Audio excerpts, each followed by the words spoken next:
Painting. So, we analyze what paint to paint the slopes of the windows from drywall. It is better to use, as already mentioned, water-based paint.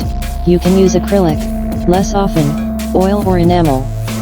Moreover, it is advisable to choose not cheap analogs, since in more expensive options for coating you will need fewer layers, and their operating time is one level higher. So, the painting process will look like: use a small brush to paint over corners and other places inaccessible for a large brush and roller. Next, use a velvet roller or brush to paint on the main surface. Of course, it is preferable to use a roller.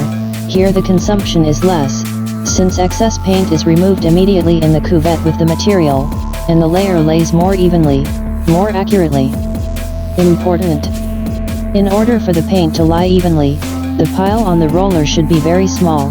Such rollers are usually called velator. However, if you are used to it and know how to work with a brush, then no one argues. The painting process is simple.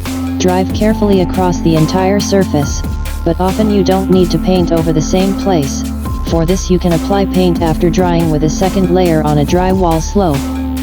And if you immediately stain it, then it is possible to impose sloppy scars. What paints to paint window slopes? Dismantling adhesive tape. So, here is how to paint the plasterboard slopes on the windows. Now we deal with plastered analogs.